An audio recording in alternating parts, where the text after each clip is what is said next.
Pan card 2.0-তে কী সুবিধা মিলবে, কীভাবেই বা পাবেন পুরানো কার্ড কি বাতিল, জেনে নিন এই ভিডিওতে।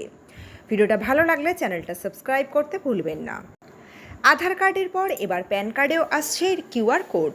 সুরক্ষা এবং ভেরিফিকেশনকে আরও জোরদার করতে ভারতের আয়কর বিভাগ এবার নিয়ে এসেছে প্যান কার্ড 2.0।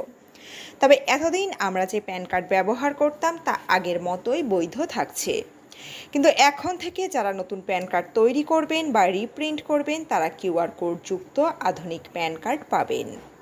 প্যান কার্ড 2.0 এর মূল বৈশিষ্ট্য এবং সুবিধা। প্যান কার্ড 2.0-তে রয়েছে আধুনিক ডিজাইন এবং কিউআর কোড যুক্ত সিকিউরিটি থ্রেড। পাশাপাশি এর মাধ্যমে ভেরিফিকেশন হবে খুব দ্রুত এবং প্যান এক ক্লিকেই ডাউনলোড করা যাবে।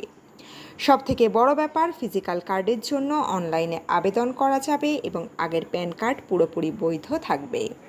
নতুন কার্ড বাধ্যতামূলক নয়। প্যান কার্ড 2.0-তে আবেদন করার জন্য কি কি প্রয়োজন? নতুন এই প্যান কার্ড 2.0-তে আবেদন করতে গেলে যে ডকুমেন্টগুলো প্রয়োজন পড়বে তা হলো আধার কার্ড, পাসপোর্ট, ড্রাইভিং লাইসেন্স বা ভোটার আইডি কার্ড। তবে হ্যাঁ, এগুলির মধ্যে যে কোনো একটি হলেই হবে। আবেদন কিভাবে করবেন? প্যান কার্ড 2.0 এর জন্য অনলাইনের মাধ্যমে আবেদন করতে হবে। তার জন্য নিম্নলিখিত ধাপগুলি অনুসরণ করুন।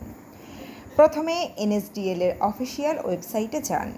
এরপর প্যান নাম্বার, আধার নাম্বার এবং জন্ম তারিখ ইনপুট করুন। তারপর সমস্ত শর্ত মেনে সাবমিট বাটনে ক্লিক করুন। এরপর মোবাইল বা ইমেলে ওটিপি দিয়ে ভেরিফাই করুন। 10 মিনিটের মধ্যেই ওটিপি দিয়ে ভেরিফাই প্রক্রিয়া শেষ করতে হবে। তারপর পেমেন্ট পেজে গিয়ে 50 টাকা রিপ্রিন্ট ফি প্রদান করুন। এবার রসিদটি সেভ করে রাখুন।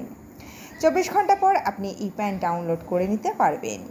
এমনকি 15 থেকে 20 দিনের মধ্যে পোস্ট অফিসে আপনার ফিজিক্যাল কার্ডও চলে আসবে।